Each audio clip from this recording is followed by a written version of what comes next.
Hello guys, how are you? कैसे सभी लोग? तो बच्चों, आज हम लोगों के लिए एक वीडियो लेके आ रहा हूँ और इस वीडियो में हम लोग सीखने वाले हैं कि हम लोग फ्री बॉडी डायग्राम कैसे बनाते हैं। ये जो फ्री बॉडी डायग्राम को मैं बनाना सिखाऊंगा, सबसे पहले सिखाऊंगा बेसिक लेवल के, बिल्कुल बेसिक लेवल के, जैसे 11th क्लास के बच्चों को आना चाहिए। फिर सिखाऊंगा थोड़े नीट के लेवल के, फिर मीन्स के लेवल के और फिर एडवांस लेवल के। सारे एफबीडी में डिस्कस करने वाला हूँ। आपने क्या करना है, जितने एफबीडी कैसे बनाते हैं, किस प्रकार से बनाते हैं, जो मैं सिखाऊंगा आपने उसकी प्रैक्टिस करनी है। डेली प्रैक्टिस करनी है, लगातार प्रैक्टिस करनी है और फिर प्रैक्टिस करने के बाद आपको लगेगा कॉन्फिडेंस आएगा, और जब लगे कॉन्फिडेंस आए तो और वीडियोस देखना है, ठीक है, थोड़ा और एंजॉय करना। पहली बात, फिजिक्स सीखने का सबसे बेस्ट तरीका है आपका फिजिक्स में इन्वॉल्वमेंट होना चाहिए। आपको फिजिक्स के कंसेप्ट दिमाग में घुसना चाहिए, आपको लगना चाहिए हाँ भाई मजा आ रहा है। अगर आपको लगेगा मजा आ रहा है तो ही आपको फिजिक्स समझ में आएगी, वरना फिजिक्स समझ में नहीं आ सकती है। मुझे पहले कुछ समझ में नहीं आता था, मैं चुपचाप बैठा रहता था ऐसे करके। मुझे पता नहीं चला कि कब हमारे स्कूल में फर्स्ट सेमेस्टर का सारा सिलेबस खत्म हो गया और जब एग्जाम हुआ तो नंबर आए जेडी यादव, शाहरुख खान, ठीक है। तो फिजिक्स को सीखने का बहुत ही सिंपल तरीका है। आप कोशिश करें कि जो फिजिक्स में लोग कर रहे हैं, जो कुछ भी मैं समझाने की कोशिश कर रहा हूँ, आगे ऐसा क्यों, इसके पीछे कारण क्या है, लॉजिक क्या है, वो कंसेप्ट ढूंढना है। रट्टा तो मिलेगा नहीं, आपको सीखना ही पड़ेगा। तो चलो आज आपको मैं एफबीडी बनाना सिखाता हूँ। आपने न्यूटन्स का थर्ड लॉ पढ़ा था? अच्छा, न्यूटन्स का थर्ड लॉ क्या कहता है? न्यूटन्स का थर्ड लॉ कहता है कि to every action there is equal and opposite reaction, कि हर एक एक्शन का एक रिएक्शन हुआ। और ये आपने बहुत बार महसूस किया होगा कि हर एक एक्शन का एक रिएक्शन होता है। अगर हम किसी को कुछ बोलते हैं तो हमें उल्टा जवाब देता है कुछ। अगर हम किसी को एक थप्पड़ मारते हैं तो वो दो थप्पड़ मार देता है कई बार। घर वालों को कुछ बोलते हैं तो घर से बाहर निकाल देते हैं। तो हर एक्शन का एक रिएक्शन, ठीक है। पर ये जो हम पढ़ेंगे एक्शन रिएक्शन का फंडा, ये थोड़ा सा नया है। अब पहली बात, न्यूटन ने कहा to every action there is equal and opposite reaction. एक पहला पॉइंट उठेंगे, एक्शन और रिएक्शन हमेशा एक बॉडी पर नहीं होता है, दोनों अलग अलग बॉडी पर होते हैं। एक बॉडी पर अगर एक्शन हुआ तो दूसरी बॉडी पर रिएक्शन। मैं एग्जांपल देता हूं, जैसे कि मैं सपोज करो चल रहा हूं ऐसे, जब मैं ऐसे करके चल रहा हूं तो मैं ग्राउंड को पीछे धकेलने की कोशिश कर रहा हूं, तो ग्राउंड को बुरा लगा, तो मैंने ग्राउंड पर एक्शन किया, ग्राउंड को बुरा लगा तो ग्राउंड ने मुझ पर रिएक्शन किया और मैं आगे चला। आप में से बहुत सारे बच्चे स्विमिंग करना जानते हैं, तो जब आप लोग स्विमिंग करते हो कैसे स्विमिंग करते हो? आप खड़े तो नहीं होते ना ऐसे करके, पानी भाग ले जाएगा अपने आप, ऐसा नहीं होता। आप पानी को पीछे धकेलते, तो आपने पानी पर पीछे एक्शन किया है। जब आपने पानी पर पीछे एक्शन किया है तो पानी ने आप पर आगे की ओर रिएक्शन दिया है, तभी तो आप जा रहे हो। आपने देखा होगा रॉकेट ऊपर उड़ जाता हवा में, फ्यूल नीचे आता है, तो गैसेस का एक्शन नीचे होता है और रिएक्शन से रॉकेट ऊपर उठ जाता है। तो सारे न्यूटन्स के थर्ड लॉ के फंडे होते हैं। और जब हम एफबीडी बनाते हैं तो हम किन बातों का ध्यान रखते हैं, ध्यान सुनो मेरी बात। तो एफबीडी का मतलब क्या होता है? पहली बात, एफबीडी का मतलब होता है फ्री बॉडी डायग्राम। कई बच्चे बोलते हैं फुल बॉडी डायग्राम, तो फुल बॉडी डायग्राम नहीं, फ्री बॉडी डायग्राम। एक बॉडी लो, उसको फ्री कर दो और उस बॉडी पर लगने वाले सारे फोर्स को रिप्रेजेंट करो।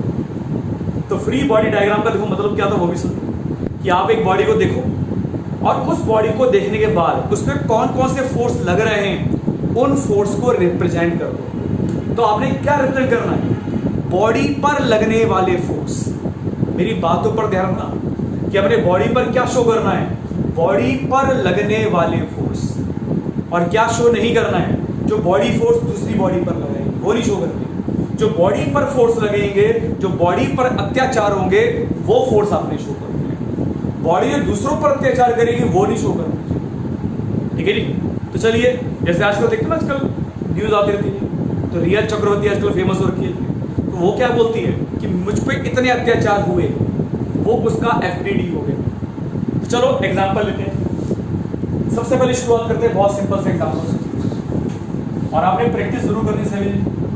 मान लो एक ये सरफेस और मैंने इस सरफेस पर मान लो एक बॉडी, मान लो इस बॉडी का मास है अब मुझसे किसी ने बोला कि इस m मास की बॉडी का FBD बनाओ, अब मुझे इस m मास की बॉडी का FBD बनाना। अब अगर मुझे इसका FBD बनाना है तो मुझे शो करने पड़ेंगे इस बॉडी पर लगने वाले सारे फोर्स, इस बॉडी पर कौन कौन से फोर्स लग रहे हैं। तो सबसे पहले इस बॉडी को फ्री कर दो भाई हवा में। तो पहले मैंने इस बॉडी को फ्री कर दिया, अभी हवा में ऐसे करके ये बॉडी फ्री होगी। अब इस बॉडी पर कौन कौन से फोर्स लगेंगे।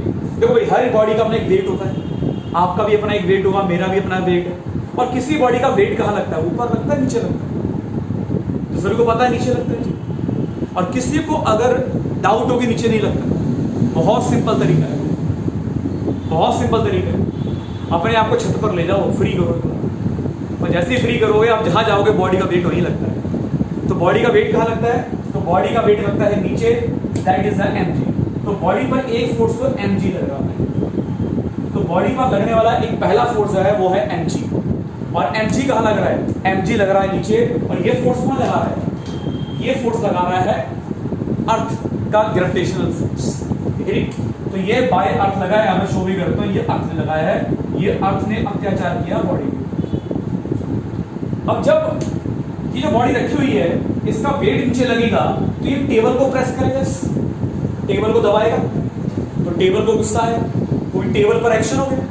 तो अगर टेबल पर मान लो एक्शन हो गया, इस टेबल पर एक एक्शन हो गया, तो टेबल को गुस्सा आएगा, तो टेबल क्या करेगी, इस ब्लॉक पर एक ऊपर रिएक्शन देगा, तो टेबल से एक मिलेगा नॉर्मल रिएक्शन ऊपर की ओर, ये मान लो F। इसे बोलते हैं नॉर्मल रिएक्शन, क्या बोलते हैं उसको जी, that is called the normal reaction. इसे नॉर्मल रिएक्शन बोलते हैं।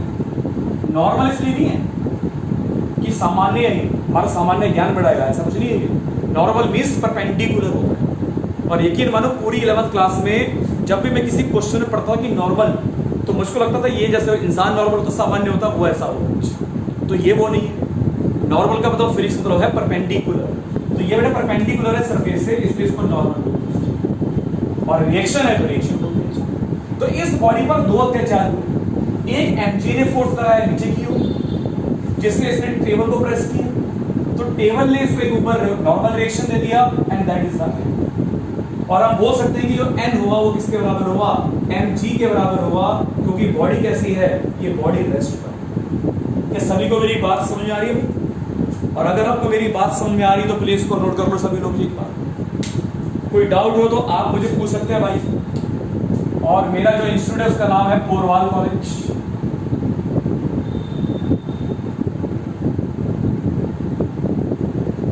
और जो मेरा मोबाइल नंबर है वो है 7838054642। एक इमरजेंसी नंबर भी है 100। और आई होप कि आपको उसको लिखना ना पड़े। आई थिंक सभी को ये बात समझ आ गई ना, सबको पॉइंट क्लियर है। चलो ठीक है जी, वेरी गुड। अब इसको बिठा के थोड़ा सा आगे बढ़ते हैं, थोड़ा सा बढ़िया क्वेश्चन लेते हैं। सारे बिल्कुल बेसिक है पहले 11th क्लास के बच्चों के लिए, फिर धीरे धीरे मैं लेवल बढ़ाऊंगा यार, और आपने भी अपना लेवल बढ़ाना है, तभी मजा आएगा।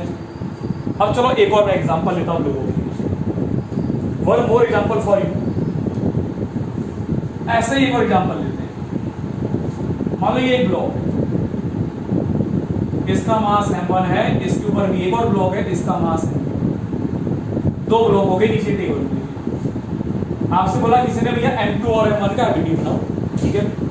तो अब मुझको जो FBD बनाना है वो बनाना है m2 का और m1 का। तो पहले मैं FBD बनाऊंगा m2 से शुरुआत करूंगा, क्योंकि m2 सबसे ऊपर है, इसके ऊपर कुछ नहीं है तो खाली है भैया ऊपर से। देखो m1 के ऊपर m2 भी है, टेबल भी है, ये बीच में फंसा हुआ है। तो पहले m2 को आप लोग कैलकुलेट कर लो भी m2 पर कौन कौन से फोर्स लगने वाले हैं। तो शुरुआत m2 से करते हैं। तो मैंने भी शुरुआत की m2 से, तो मैंने पहले m2 यहाँ पर लिखा है ऐसे करके, बहुत ही अच्छा लगा मुझे ऐसे देखने। अभी जो m2 मैंने लिखा है, अब इस m2 पर कौन कौन से अत्याचार आपको लग रहे हो रहे हैं, क्या लग रहा है, कौन कौन से फोर्स पर लग रहे हैं। सबसे पहला फोर्स जिसके पास मास है, मास नहीं, मास सबके पास है, मास भी सबके पास है। तो जिसके पास मास है उसका वेट लगेगा नीचे, and that is the m। ये अर्थ का ग्रेविटेशनल फोर्स होगा, ये अर्थ लगा लिख दो अर्थ, ताकि आपको तो जब ऐसे लिखोगे तो आपको रिवाइज हो जाएगा, याद हो जाएगा। अब ये जब नीचे लगेगा तो ये m1 को प्रेस करेगा, तो m1 को गुस्सा आएगा, तो M1 क्या करेगा, इसको एक नॉर्मल फोर्स देगा, उसके कारण सपोज करो ये दिया उसने, क्या इसके अलावा M2 को कोई और फोर्स लग रहा है? तो एक तो लगा M2G, जिससे इसने M1 को प्रेस कर दिया, तो M1 ने धक्का मारा ऊपर की ओर, N2 लग गया, तो ये पहला हो गया। और ये N2 है, ये रिएक्शन फोर्स है by, this is given by M1, ये M1 ने दिया, ये M1 की तरफ से गिफ्ट है। अब सुनो जी आगे, अब ये क्योंकि बॉडी रेस्ट पर, तो आप लिख सकते हो कि जो M2 है, जो M2G है, जो नीचे लग रहा है, वो N2 के बराबर है।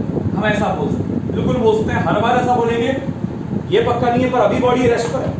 अब ये बिल्कुल बोल सकते हैं कि नीचे वाला फोर्स ऊपर वाले फोर्स के बराबर है। अब बनाएंगे M1 का VD, ध्यान सुनना, ये बड़ा इंपॉर्टेंट है। अब जब मैं M1 का VD बनाऊंगा, देखो ये कैसे बनेगा M1 का। अब पहली बात, जो M1 है उस पर लगेगा ग्रेविटेशनल फोर्स। ग्रेविटेशनल फोर्स अर्थ लगाएगी नीचे, तो सबसे पहले तो आपका ध्यान ग्रेविटेशनल फोर्स पे जाना चाहिए, M1G, ये अर्थ में लगा दिया।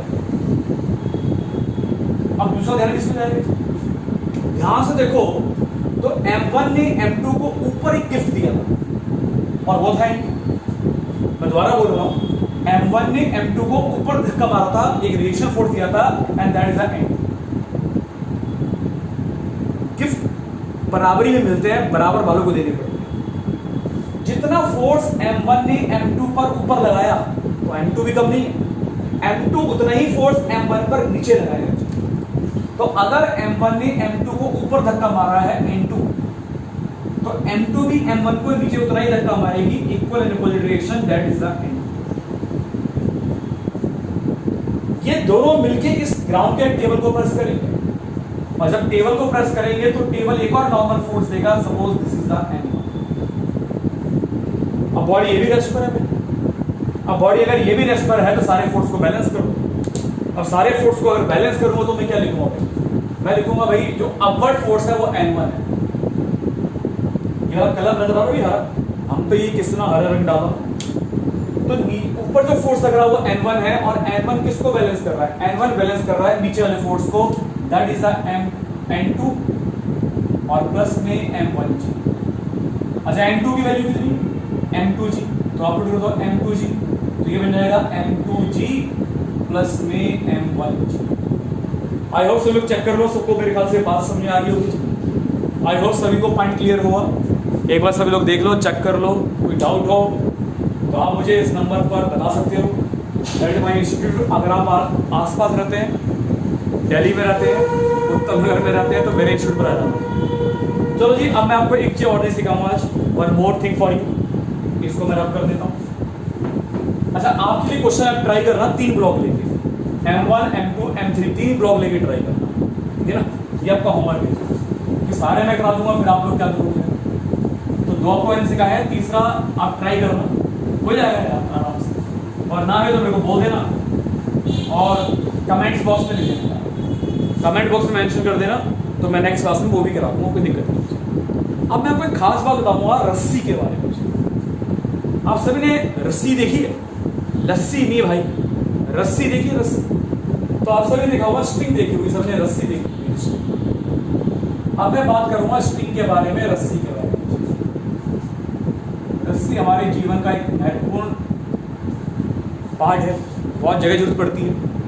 कपड़े धोते हैं तो डालने की जरूरत पड़ती है, जो लोग स्पोर्ट्स की तैयारी करते हैं उनको कूदने की जरूरत पड़ती है, कई लोगों तो कहीं और काम के लिए भी जरूरत पड़ती है, क्राइम पेट्रोल में देखते होंगे आप सभी लोग। तो फिलहाल मेरे को रस्सी नजर नहीं आ रही आसपास कोई, यार 1 मिनट देख रहा हूँ रस्सी। चलो ठीक है, मैं अंदाजा लगा लूंगा रस्सी। अच्छा एक बात, रस्सी जो होती है वो क्या करती है, रस्सी पुल करती है, रस्सी पुश करती है। स्ट्रिंग पुल करती है या स्ट्रिंग पुश करती है, स्ट्रिंग क्या करती है, स्ट्रिंग का काम क्या करना, पुल करना या पुश करना।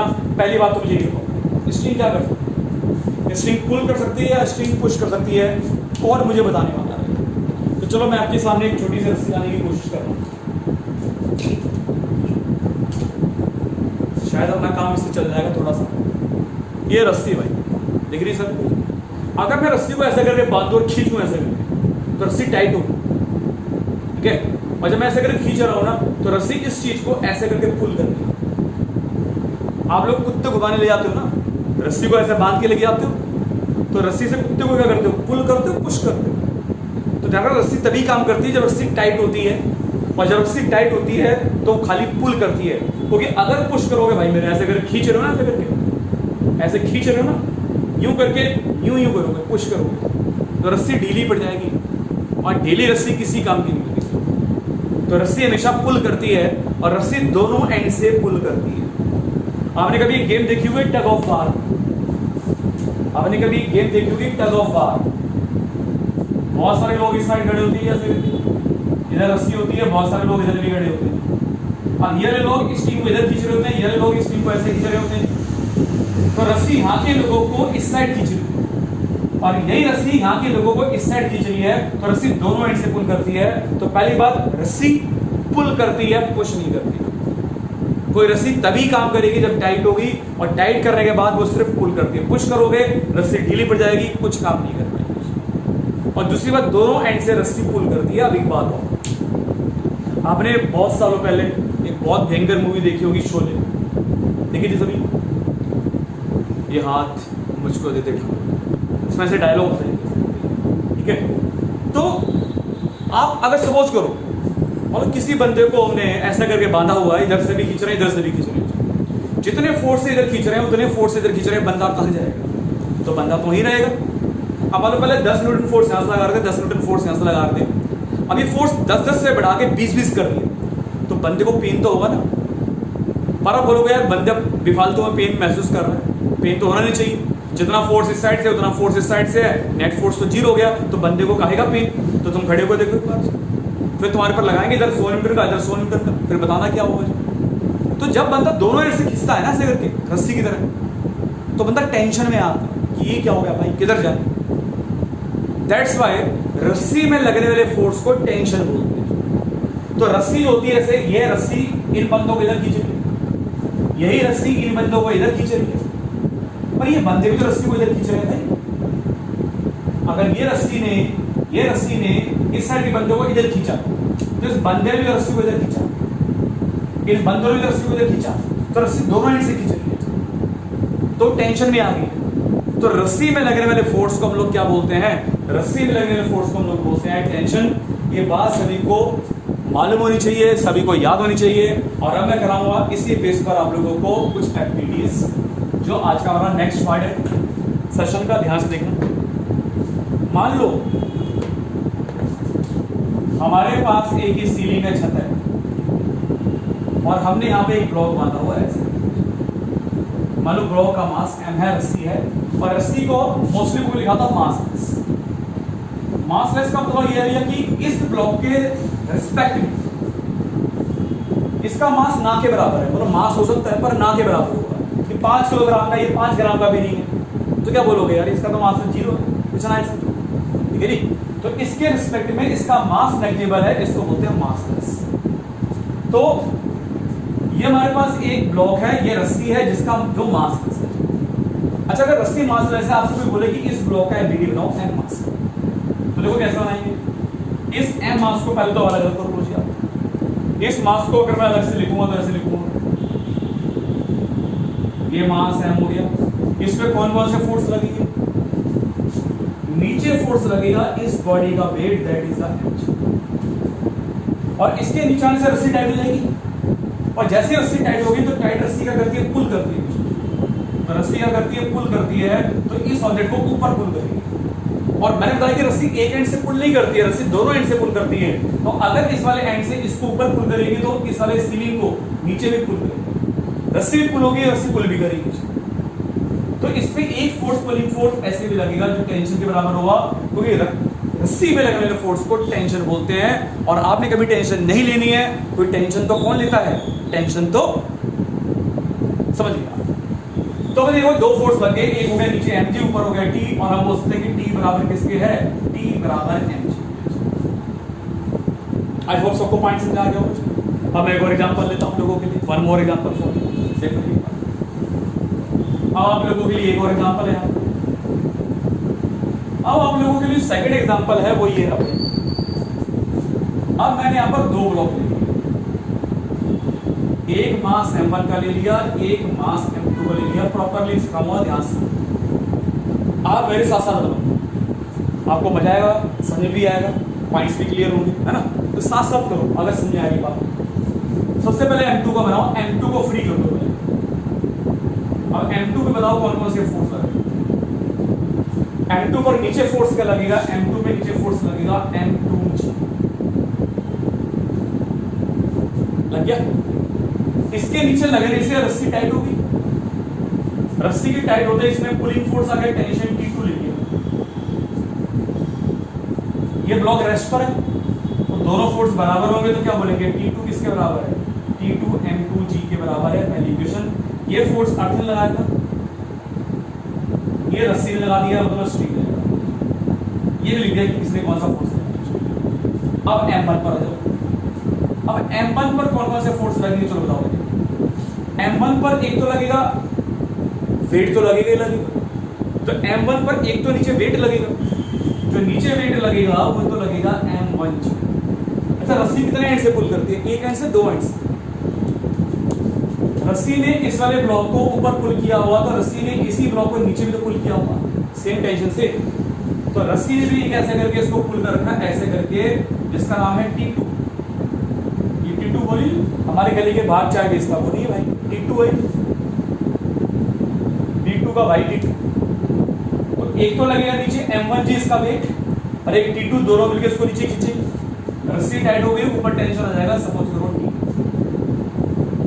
अब ये सिस्टम ब्लॉक रेस्ट पर, तो क्या लिखोगे कि T1 किसके बराबर है, T1 बराबर है T2 प्लस में M1G, और T2 किसके बराबर है, M2G के बराबर है। और T2 अगर M2G के बराबर है तो T1 कितना हो गया, T1 आ गया M2G प्लस में M1G। आई होप सभी को मेरी बातें समझ में आ गई होंगी, सबको पॉइंट क्लियर होंगे। तो आज आपको बेटा मैंने सिखाया क्या है, आज आपको मैंने सिखाया कि कैसे हम लोग एपीडी बनाते हैं, बिल्कुल बेसिक।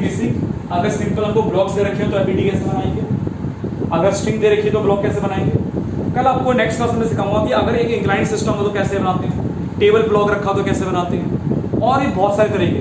पर पहले बेसिक्स और उसके बाद थोड़े से जोरदार, फिर वफादार, फिर जानदार, फिर शानदार, ठीक है नहीं, धीरे धीरे लेवल बढ़ाएंगे। पर आज जो मैंने सिखाया अपन इसको रिवाइज करना है, प्रैक्टिस करनी है। अब मिलेंगे हम लोग अपनी नेक्स्ट क्लास के अंदर। Until then, good bye, Shaba खैर, शुभ रात्रि, सायोनारा, टिंग टिंग टिंग टोंग, शबा खैर।